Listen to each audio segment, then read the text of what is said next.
Call this meeting to order. Good morning, everyone. Let us start with our invocation and pledges, and then we'll take a quick break to get our food. Lord, we come to you this hour asking for your blessings as we are gathered here together. Grant a workplace characterized by respect and cooperation.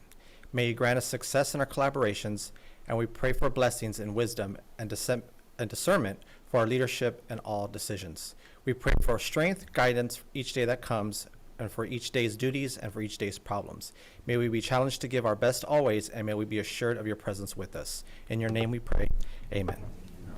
I pledge allegiance to the flag of the United States of America and to the republic for which it stands, one nation, under God, indivisible, with liberty and justice for all. Honor the Texas flag. I pledge allegiance to thee, Texas, one state, under God, one and indivisible. Thank you. Thank you. Right? Nobody signed up, correct? No, sir. Okay, we have no one signed up. We're gonna take a quick break here. Yes, Okay? thank you. Vamos. It's all located. Afternoon, we're really lucky because what we do here today is every day we make decisions that affect our students. And I was lucky enough to go to Texas A&M and be one of the judges for a SUSO contest. And I got to see lots of other school districts and private schools compete, but also some of our students.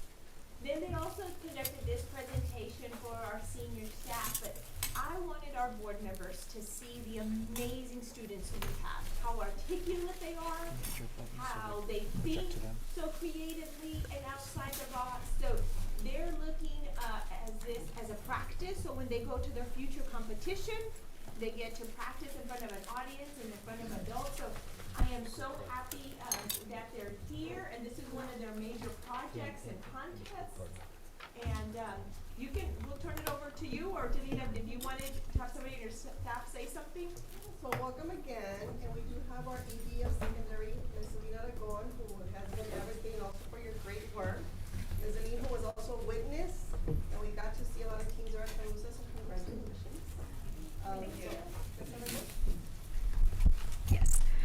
So, good morning, Board President, Board members, Dr. Ball, senior staff. We are really excited about our CASTEM High School team. Every year, our campus has sent representatives to compete with our Speak Up, Speak Out civic competition, and so they had to identify a problem in the real world and come up with a long-term solution.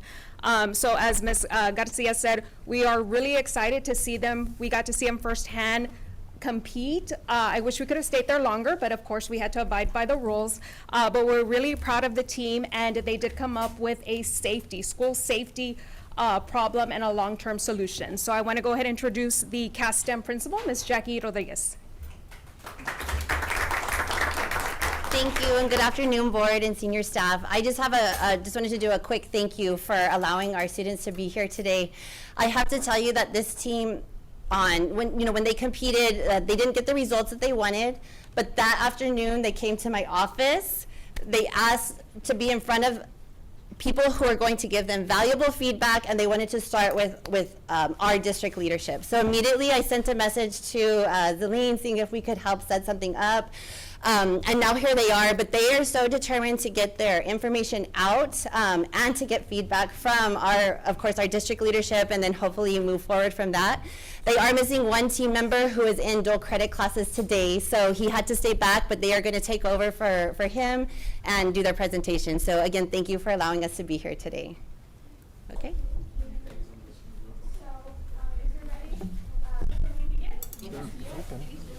Hang on one second.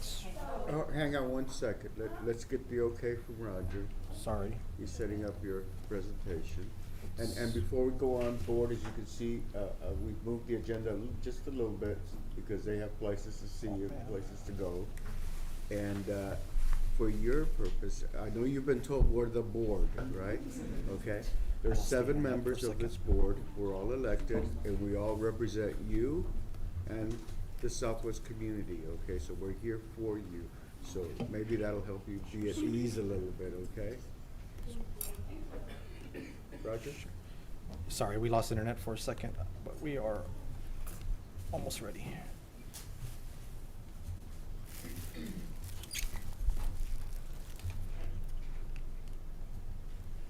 What grade are you juniors? Well, we're juniors.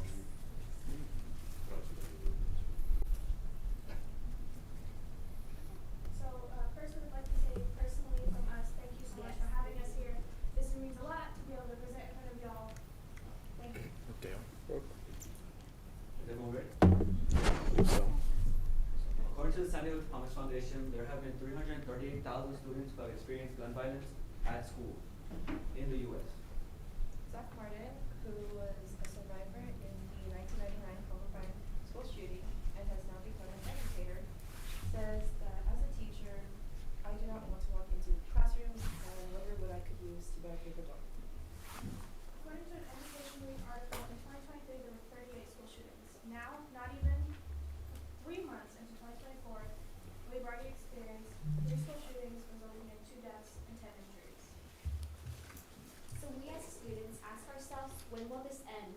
But there is no end because New York Times states that school shootings have become an epidemic in our country.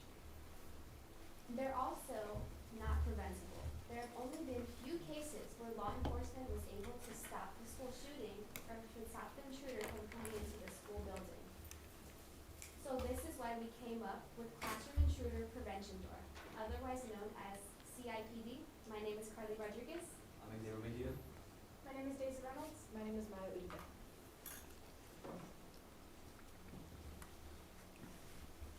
Our problem is when active shooters enter the building, well, the estimate time for an active shooting is around 15 minutes. But in those first 3 minutes, that is the most critical time when the school shooter is able to get the most casualties. And doors are being able to enter in easily. Even though we have created this new lock mandate for the doors in our schools now, after you've all left, locks can still be blasted off with guns, and doors are not bulletproof. So this is when we came up with our driving question on how can we make classrooms less preventable to get in and safer and away from intruders entering. So when developing this project, we decided to ask our community and see what they would feel most safe with protecting their students and their children. So for phase 1, we brainstormed 3 ideas that could be voted on, and then we sent the survey out to our school district because of the sensitive topic. We wanted to make sure that this was something that we were really sure of and that other people were behind this on. And so we sent it out, we got it approved, and then we analyzed those results and we sent it out to students, staff, teachers, administrations, and even parents because we wanted to know honestly what people thought of what our project was. So the data we received from the students, teachers, admin, staff, we got 65 responses back, and from the 3 ideas that we came up with, at least 55.4% said that our idea for the garage style doors was an extremely safe option. So for this project, we interviewed 3 people: our Aston principal, Ms. Rodriguez, Southwest Police Department Chief Richard Palomo, and when interviewing him, he explained to us the safety restrictions, and the procedures that are put in place in this district and how advanced they are. And then I personally interviewed a representative, a manager representative from Precision Garage Door Repair PCs. So the solution that we came up with is the Classroom Intruder Prevention Door, otherwise known as CIPD. CIPD would be made out of Kevlar and fiberglass, and the fiberglass would be coated in aluminum, so it gives it that garage door look. CIPD will be mounted on top of the door frame. It will be easily accessible to everyone, and here's how it works. So basically, when an intruder comes in, the teachers don't have that fast reaction time, and they're like freaking out. And so we wanted to make it as easily accessible as possible. So basically, we added a latch, which will, as soon as you pull the latch, the door will slide down, which is slide down fast, it's right away. And all you have to do would be, there's going to be a lock at the bottom that you will press, and the door's secure. That's all you gotta do, and nothing's getting past that door. The door is going to be, is 3 inches of fiberglass and Kevlar, which can stop like an AR-10 or AR-15.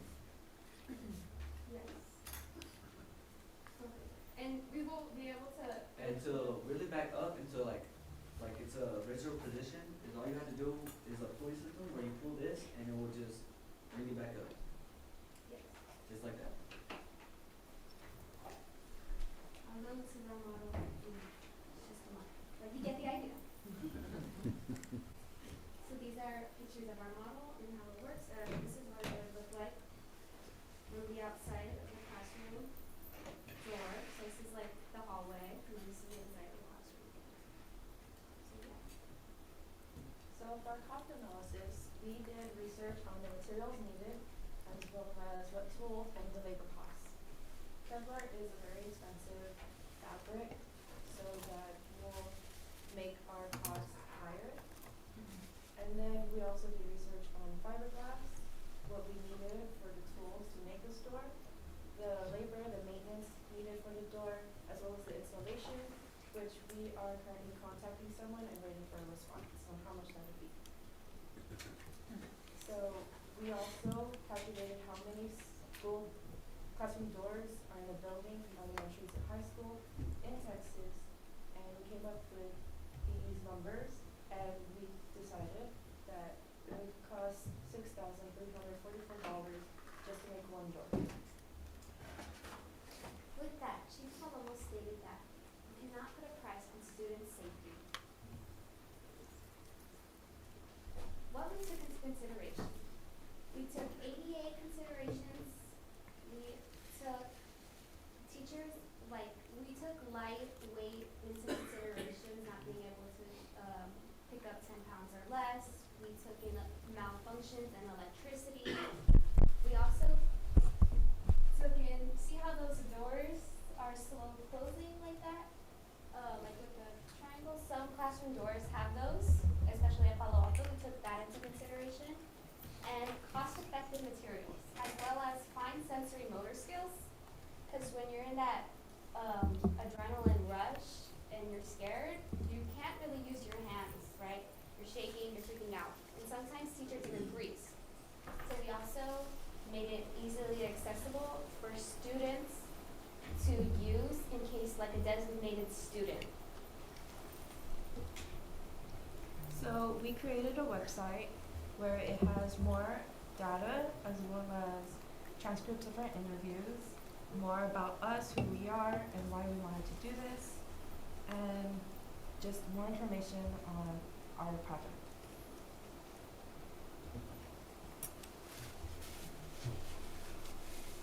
Any questions? No. Wow, first of all, just the fact that you guys, are not talking about a TV show or a song, and instead talking about a door that would create your school, our schools, safer. Very impressive. Thank you. And with a construction background, my wheels are spinning. How we could make it, if our doors are accessible only by key or digital, and somebody opens the door that's not supposed to, have that door automatically drop. Something like that is turning in my head. And the fact that I don't think I've ever seen anything like this. And I've been around construction a long time, okay? I'm an old guy. But I'm sure the cost is gonna be, high, but we're moving in that direction. We're moving in safer schools, safer buildings. And I can see something like this at our, exterior doors, to prevent entry from someone that's not supposed to be coming in. If you So- could turn that around, if you don't mind. This is something I deal with every day, because in the back door with my job at Frito-Lay, they actually have a garage door system, and it's exactly like that. It's on the inside, and the back door receiver is a female, and she pulls it up every day. Along with that, that hook, you say you can lock at the bottom, it's just a little latch that they lock in it. There's no way that thing's going up, but to keep it, concept to do it in the setting like a door, that's pretty good. That's pretty awesome. So, I mean, they would have to go through a door plus that door. Yes. So you're thinking of 2 doors. You didn't even think about saying that. They're having to go through 2 doors. So that's pretty good. I'm sorry to interrupt, but we have one more thing. Oh, That yeah, we have another Sorry slide. about that. it was like It the was a- conclusion it was slide. Yeah. Yeah, if you could put it up. In conclusion, we would like to have our idea in as many schools as possible, and our goal is to help increase safety in schools to protect everyone in the event of an active shooter. Anyone in a school building is a threat, and protecting them, not protecting the threat, but protecting people from that is extremely important to us. Y'all did a marvelous job. Thank you.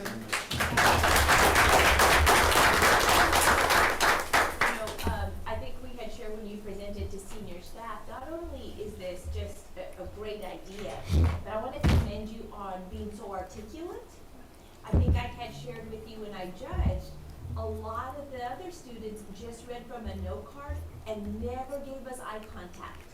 You did above and beyond that. You didn't read from a note card. You had your information memorized. You did a great job in having eye contact with us. You didn't appear to be nervous, so you truly did a great job. So thank you for coming today and reminding us this is why we're here. We're here and we love our job because of you guys, because we want to serve you and make things better for you. So tell us now, what's the next step? Is all the competitions over now, or do you still go on to one more competition?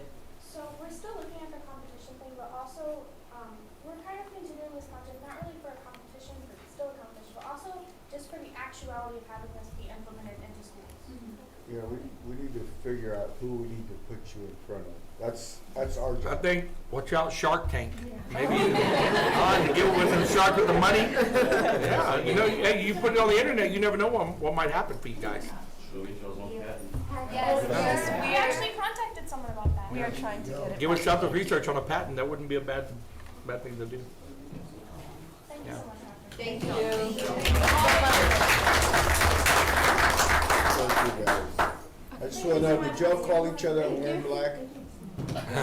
Yeah, we planned this before. And that's good. That really is. Great job.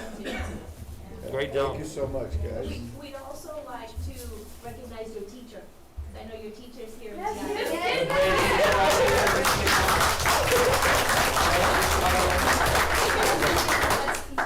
She's Yes. like the backbone of us. She's amazing. She's an amazing Best educator. supporter. Without her, none of this probably would be possible. Yeah. Oh, that's wonderful to hear, so thank you very much.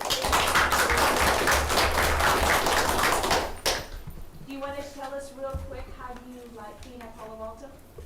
Yeah. Yeah. You like it? I like how we get the freedom to walk around like actual college students now.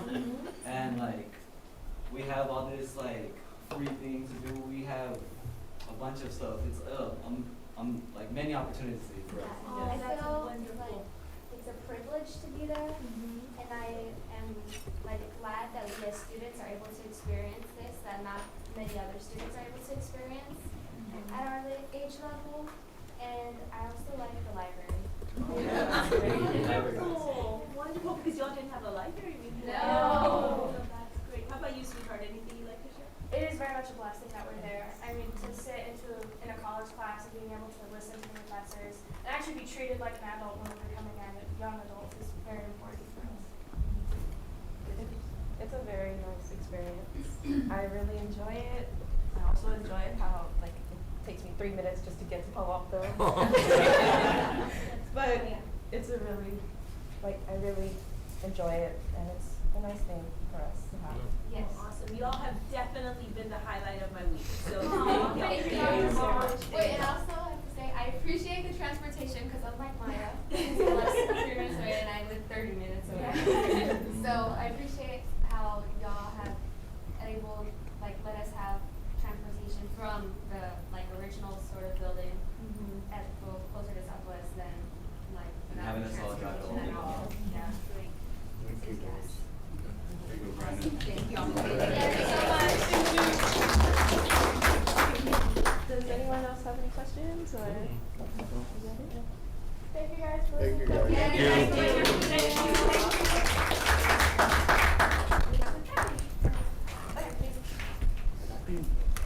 Hi, so Board President, we can go back to the agenda as regularly scheduled. Item 4, consider approval of the guaranteed maximum price for package 2 for the Southwest High School press box. Yes, Brandon has this item. Yes, sir. Board, we shared this with subcommittee earlier. Previously, we brought a package of about $750,000 was GMP 1 for the press box. That was to start getting permitting, demolition, and getting some long lead items, especially structural steel ordered. GMP 2 is coming to you today. This will finalize the GMP for the press box project so that they can move forward in the actual build. We'll share with the total package at 6.1. We are roughly over budget by $950,000. There's about $400,000 in allowances. Those allowances are basically based off of potential items that could come up as we start to knock the building down. And so there's some packages in there that we could possibly look at getting back. But this project is over budget, and we're asking the board, because this project was a bond project in a separate package from the original. You know, we had 2 packages, if you remember, one that was approved that was non-instructional, was all instructional. This is a non-instructional site. So we cannot use other bond funds on this project. So we're asking the board to approve this GMP, but also with the addition of fund balance to move forward in this project. So the recommendation is to approve the guaranteed maximum price and the use of fund balance to cover basically the deficit in this budget. Need motion? I move. I second. We have a motion and second that we approve Joyce General Contractors. No. We're on item 4. Consider guaranteed maximum price. Yeah. Page 3. My bad.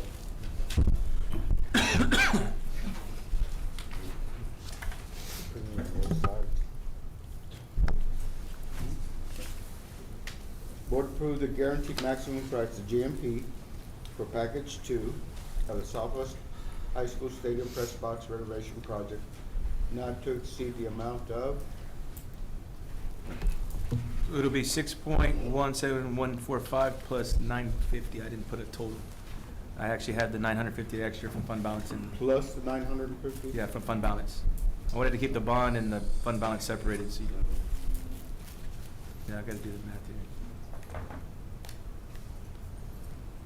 We'll use 2 separate numbers. Okay. Okay. Any questions? Hearing none, all in favor, please say aye. Aye. All opposed? Motion passes. Okay. This over here. Okay, now, item 5 on page 4.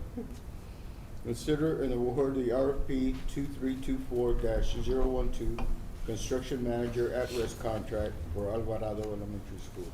Yes, sir. We went out on bids on January 11th, and we got in 6 different vendors, all quality vendors, contractors to build the new elementary.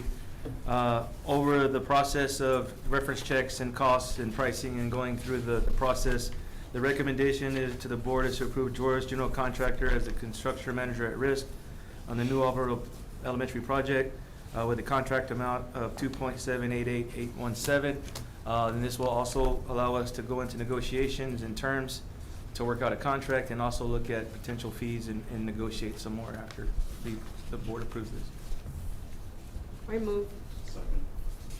There's a motion and a second that we approve Joyce General Contractors as the construction manager at risk on the new Alvarado Elementary project with a contract in amount of $2.788817. Any questions? Hearing none, all in favor say aye. Aye. All opposed, same sign. Motion passes. Thank you.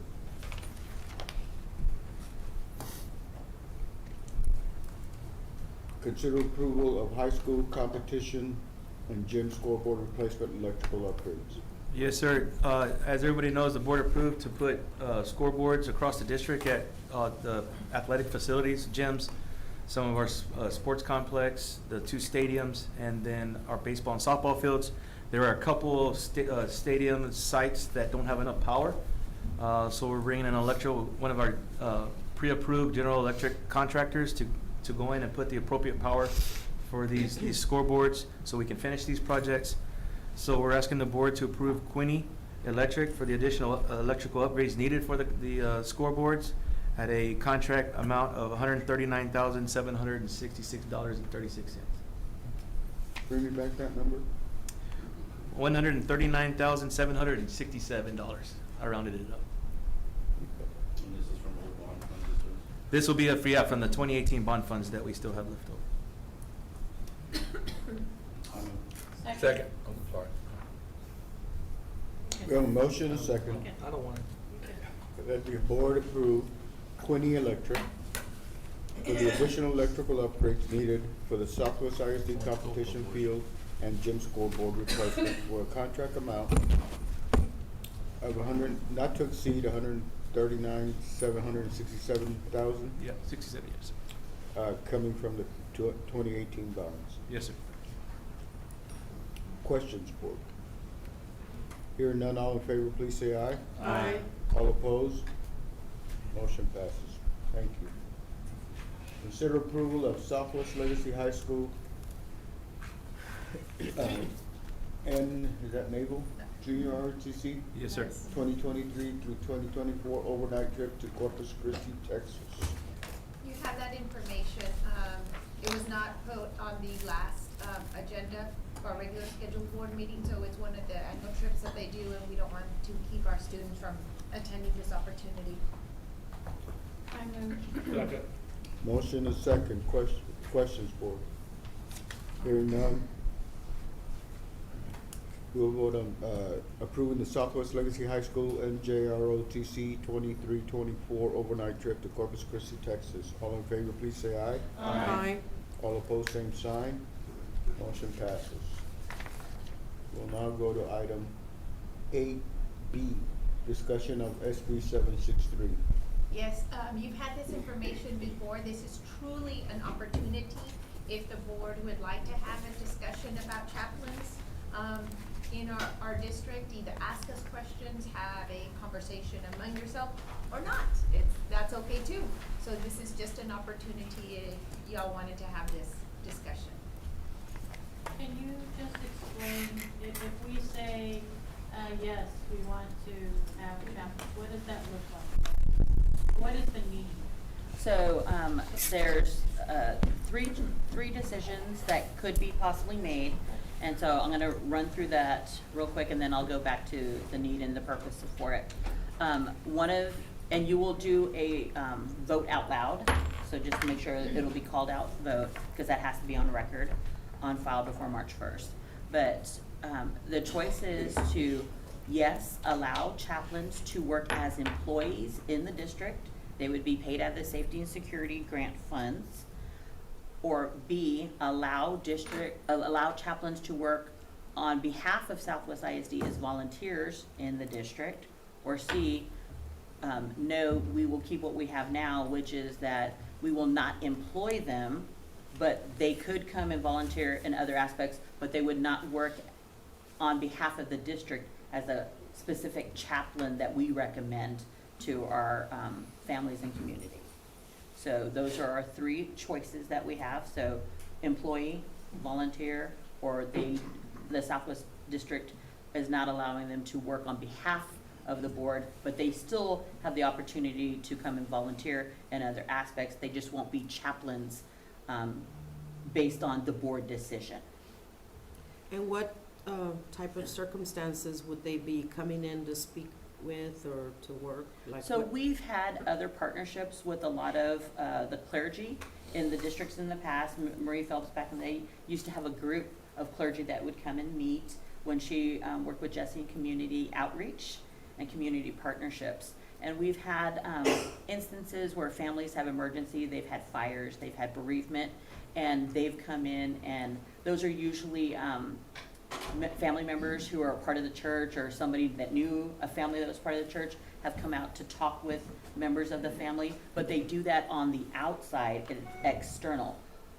We have associations with other organizations like the Bereavement Center. We have our Southwest Care Center, which is open now, which is open to all family and any student here and their families.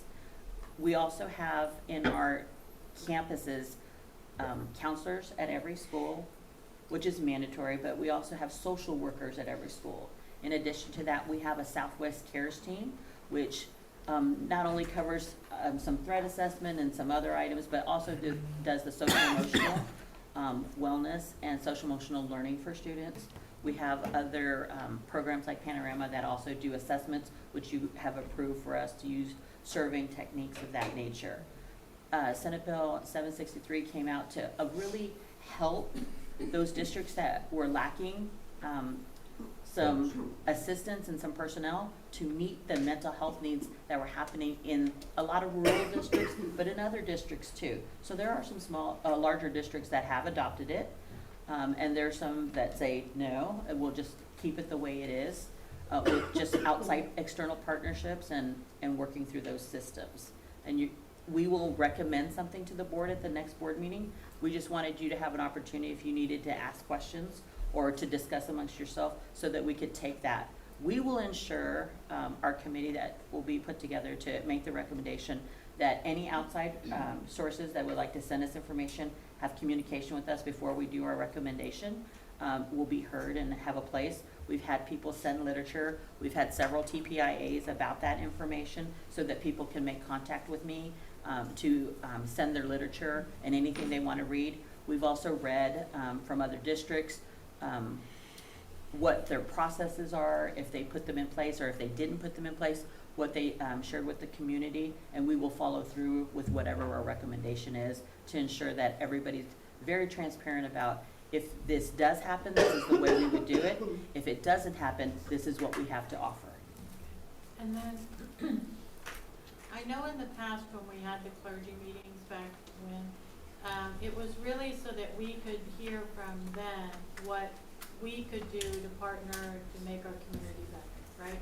And it's also an avenue that if we need to get a message out real quick to the community, we could ask them on Sundays or wherever they meet, can you share this with your parishioners, right? So I would like to see that, again. Continue. When we meet with them, because, it really is a big, well, it's a big part of the community. It's a good voice for us to hear from, but, that's on a separate note, not from this. I know with a few districts I talked to, they were really concerned with the wording of the clergy and the background checks, because wasn't there some contention with that, like somebody could just say they're clergy and they couldn't check on it? It's not just clergy, it's the word chaplain is not designated. It's not defined or. Defined. We did get some literature from a chaplains organization that kind of gave us some more information. Region 20 actually has somebody that sponsors this actual Senate bill if there's more information that needs to be requested or put forward on that. But yes, you're right. I've heard from other districts that not having that defined by law is very hard because they don't have to have the same criminal background check. So we would have to do that. All of our same protocols would still be in place if you decided this. They would have to be cleared through our protocol to be able to do that, and we would vet any employee like we would do anybody else. But we don't really have a need, we don't have a need to feel, we're not hurting for people that we do what the chaplain's doing. We're all I our feel that we positions- have a lot of the services covered. Yeah.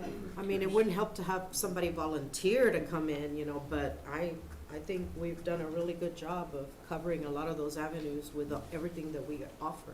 The board's decision to make sure that we have social workers at every campus is beyond what most districts that I know ever have. They have very few social workers working for the entire district. And so that was a commitment that was made here that really did bring a lot of mental health and behavioral services and social services to every single campus. We have 2 at the comprehensive high schools, and we have 1 at every single campus. And so that we were grateful for that. We also have 2 additional grants on top of the Southwest Cares Grant for Bexar County. And so Family Services and Rise and Recovery have an additional social worker or counselor. So, and then we have a great partnership with ANEW, which is an organization that we're utilizing with our grant, and through them and through our partnership with Dr. Ramirez. And we'll bring information for you if you would like that for that center. She was able to find us 5 to 7 interns to do additional services, and that really has provided everybody the opportunity to have some type of counseling if they reach out for the center. Have we been able to use that, those extra people and everything that we have successfully? I mean, is the community reaching out? Oh, they are. They are, and we have other programs where even if they don't reach out, we try to get them to come. For example, if you have a student who has vaping issues, that they won't necessarily come to you, but we will reach out to them to see if the family would like to take that action and that opportunity. So we are not just waiting for them to come to us, we're coming out to them, which is kind of a different approach for this. Is there a deadline? Pardon me? Is there a deadline? Yes, so we have to make a decision at this February board meeting, because the decision has to be on record by March 1st. And I would say just for fiscal impact, I mean, having one for every campus, adding 18 positions, and I never looked at what the salary would be, but I know she mentioned paying out of the security and safety allotment. Well, that allotment's about $400,000, and I mean, that's just in Mr. Figueroa's department, and the staff and the things that we spend our money on safety-wise, that's already gone. And then with chief and all the officer we've added, we have a huge safety and security budget, but it's not even what the state gives us. Right. So I just wanted y'all to know the financial side, that this wouldn't be funded out of any safety allotment. It would be funded out of pretty general fund, pretty much. If we decided. But having to do that. someone just volunteer Correct. doesn't cost us anything. No. Correct. I will also say, it's not required that they're at every campus if we make that decision. They're just, it allows the district the opportunity to hire somebody specifically for that. What about just having a number for somebody like if the family wants to, so do you guys have any? So then people that we could reach out to, and that's that outside group you're talking about? And that's another avenue. If we say no, that the district is not going to do that, that doesn't mean that we can't get together with all the clergy and all of the religious organizations around us and provide opportunities for anybody to reach out to them and seek that themselves. Any other questions or comments? We'll add this to an agenda for February 20th to make the final recommendation and then have the board vote. If as a group we decide to not hire anyone, my decision is my thoughts are, I don't think we need anyone because we have all the services available. However, I really would like for us to continue the partnership we have with surrounding clergy, having those meetings so they could know that they're available for volunteering here. Before we had lunch with them, like every 3 months, they would come, we'd invite them to the brown bag. Every quarter, They I would come think, and have yeah. lunch. We will definitely do that again. Yeah.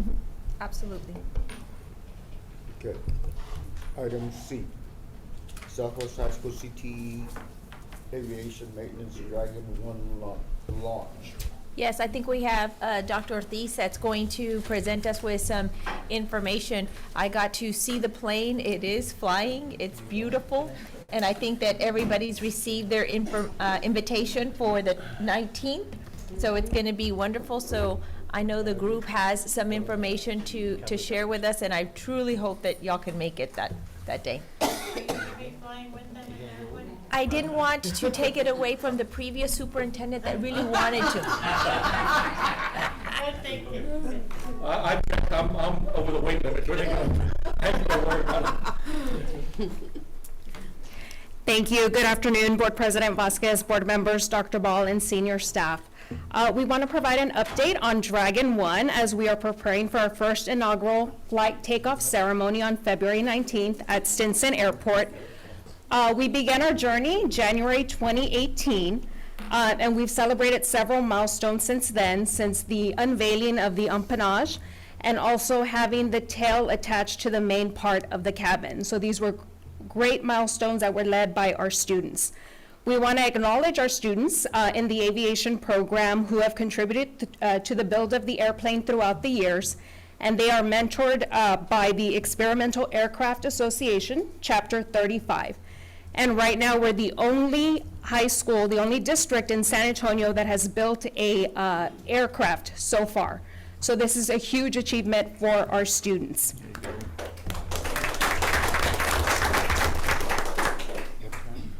So we wanted to go over some of the important events that have happened that is leading up to our launch. And so in the fall of 2022, we had our first crank ceremony and open house, where our students were able to display and talk about the build of the airplane. Then in the December 2022, we actually submitted the registration to Vans Aircraft.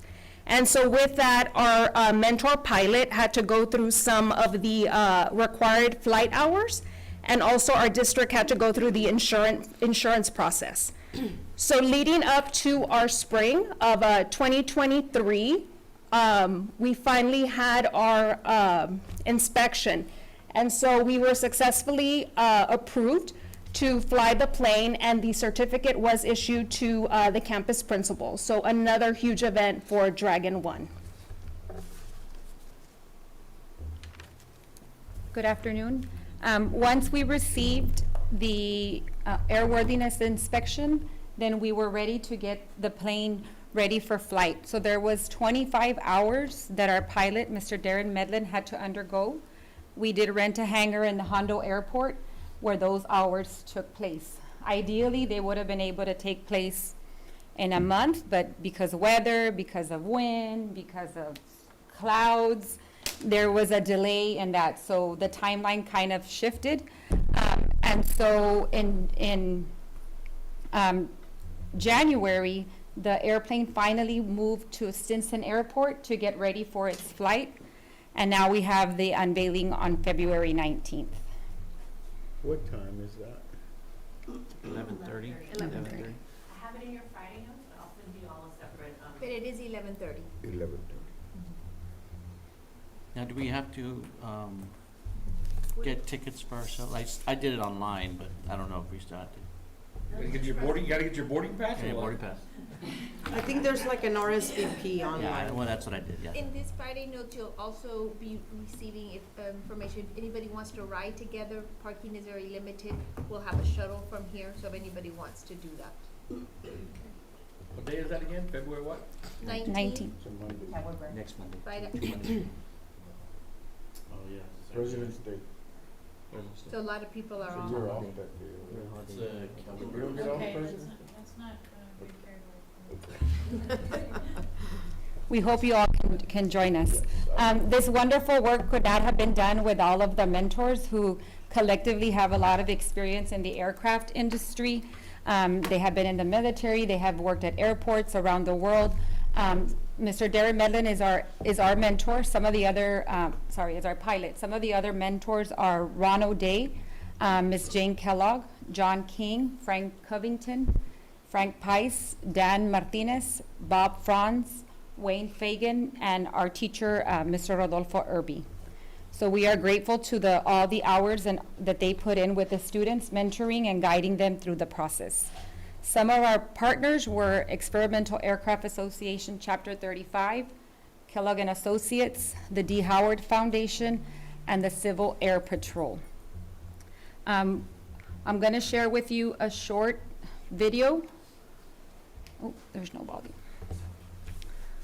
I didn't know you had a video, sorry. Let me start that over, sorry.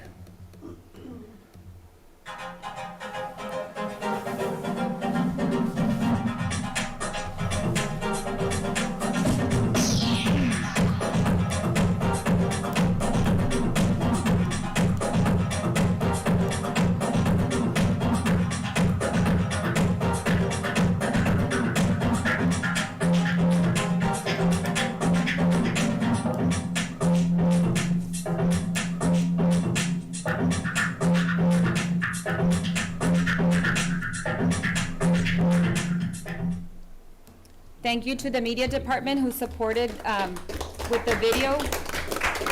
Jenny? and we hope that you all can be there. On the 19th, we have some commemorative shirts from our program that we'd like to share at this time. Nice. And also, just to mention, he's not with us anymore, but he's at Medina Valley, but Jay Battles was real helpful in the thing. He was in on the very beginning with Bob Ron. Yes, definitely. We do want to acknowledge former staff that have been here through directors, coordinators, because they played a big part in making sure that we have our first flight. So thank you so much also to the board, the Southwest ISD Foundation, our senior staff for supporting this since 2018. And I'd really like to, honestly, sincerely, we joke a lot, but thank Dr. Versta. Yeah. Yeah. We're gonna put it in that. It can take 15. He said he wanted to. Thank you. Thank you.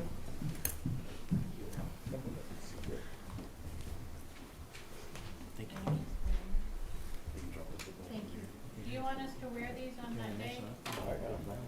It's up to. Yes, I think that would be a great idea. So we could match and represent so well. I think that would be a great idea. As we're transitioning to the next topic, it has to do with our academic growth. As y'all know, we're here for the students and for the academic part of how our students achieve. So I've asked the team to put together some information on academics. This year has been very different, as y'all know, because we didn't get scores released. It's all still very much up in the air and pending, but I wanted to share the information that we do have so you can see how we're doing right now academically for our students and by campus. So Dalila, I'll hand it over to you. Thank you, Dr. Ball. And so one of the things is our accountability system for the district is really rigorous and very comprehensive, and it ties into a lot of facets of the district. And so there is 3 components, which is Domain 1, Domain 2, and Domain 3. And Domain 2 has been the area that we've been exploring and looking at deeper of how do we add value to every single student daily. And not only just a 1 year's growth, but also a year and then that college readiness. So what we're looking at is, and we have a team here that we're looking at just different facets of our district. And at the end, Dr. McClellan will be closing out with also how we have moved forward with the teacher incentive allotment. So this data, we're seeing teachers that are diving into the reports because there is also that incentive for them. That if we see growth in our students, then they're also going to get something to receive at the end. So as a district, we aim to benefit, the children will, the students will, but as a district, we've noticed that we need to focus on that Domain 2 where we're adding growth to our students, adding value every single year. So we do have Ms. Anitra Crisp, who will begin with a presentation. Good afternoon, Board of Trustees, Dr. Ball, and senior staff. Today we're bringing to you an item of information on academic projected growth, utilizing a new assessment which is called MAP, and you're going to watch a short video, 2 minutes, I promise, 2 minutes on how it works and then how it correlates to STAR.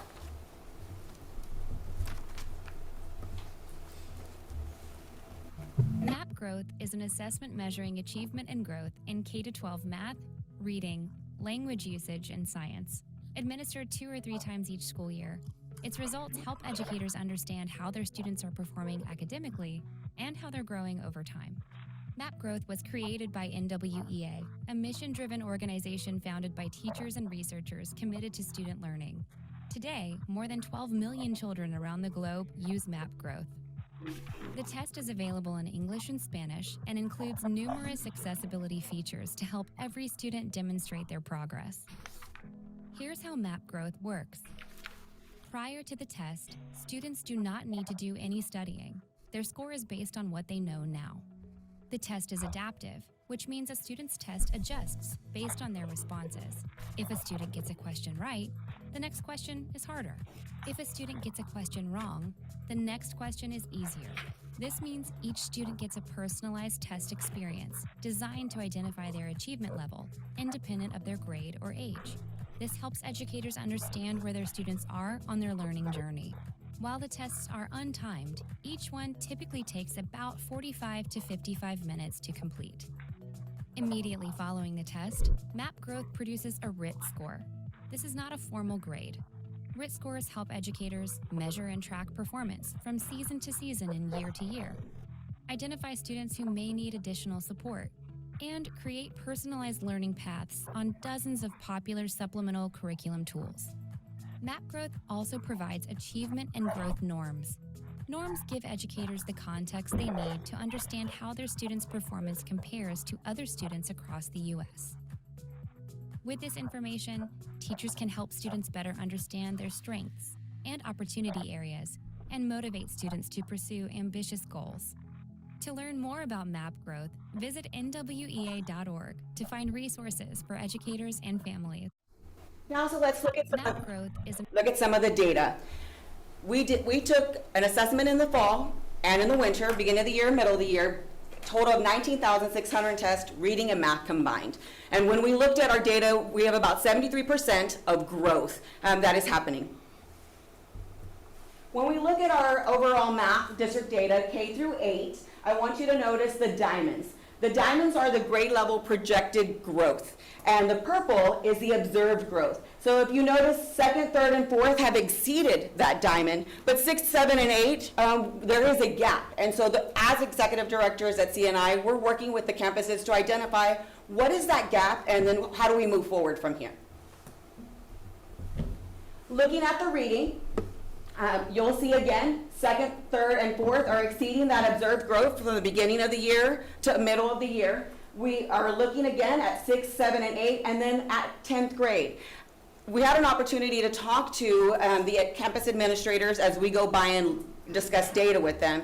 And one of the things that came to light about this new assessment is one, that it's new. It's something that they hadn't done before. And so really thinking about how we're going to streamline how we're going to get that end of the year assessment and really put some systems in place. Because what we found is some campuses did it in a small group, some did a shutdown, and so as a district we're going to create some guidelines. At the end of the year, we're all going to take the test in this manner. As we go to campuses, we are meeting with principals. Things that we're looking at is we looked first at the district data, and then we look at their own campus data. And then we identify where their campus is performing on this quadrant of achievement percentile. Are they in that high achievement, low growth, low achievement, high growth? Where did your 6th graders, your 7th graders, and your 8th graders land? And based on that, let's create a plan on how we're going to move forward. The one that's on the right is our model schools framework, and talking to them how MAP, common assessments, benchmarks, and model schools, everything that we're doing, how it all aligns together. At the beginning of the year, when we started using model schools, what we noticed is that at the beginning of the year, teachers doing a lot of the work. We were in that quadrant A. But as we do some observations, we're moving now into quadrant B and to quadrant C. But as an aspiration as a district, we want to move into that quadrant D, where the student is really the facilitator of the learning. And now, how does it compare to STAR? I will have Ms. Bolte come up. So we have a lot of data from MAP. And one of the things MAP does give us is they do give us a projection on how the student probably will do on STAR. So we took that data and we put it into a transitional table model, which TA uses to determine growth. So we could see if we gave the test today, based on what they achieved on MAP, how would they score on STAR? And that way we can see those students that are in the green, they're on track. They're either scoring where they were last year or higher. The ones in blue, same thing. The ones in red, now we know where we need to focus and make those individualized plans for, because they're not achieving at the same level they were last year. So this is another way to slice and dice the data. All right. Now, how does it compare to TIA? Dr. McCullough. So it's really exciting that our application for TIA was accepted this past year, and our student growth measure that we'll be utilizing to recognize our teachers is MAP.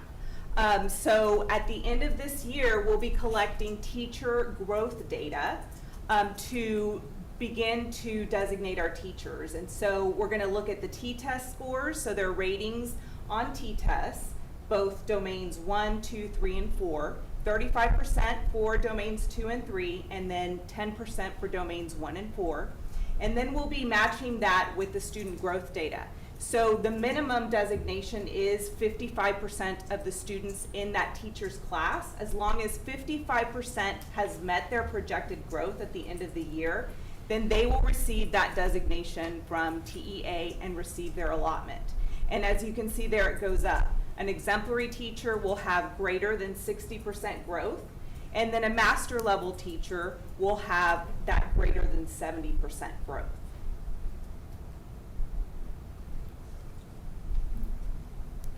Do you have any questions? It sounds like you guys are comfortable with what's going on here. We may not understand it, you know, the ones, twos, and threes, but, and that's what I like. I like that you guys seem to be comfortable with this system and that it's gonna help our kids. It's gonna help us identify the kids that need more help and where. And I like that. Thank you. Thank you. Anyone else? Thank you. Great job, ladies. Great. Wow. Am I looking at this correctly? We're done? Other business? That's all we have, unless somebody has something for us. Was there a board meeting? The 20th. Our regular board meeting is February 20th. So we have, cowboy breakfast? We have cowboy breakfast the day before on the 19th. On that day, just so everyone. On the 19th? It's the same day as the. Yeah, same day, but that's early in the morning. So we come to breakfast here, then we go. Yeah. We're going to, and just as a reminder, we're gonna have our training with Orin on, I have it on March the 4th. Yeah, you're right. Okay. The pony league opening. Oh, sorry, they were telling me something else. The Pony League was opening on March the 8th. March 8th.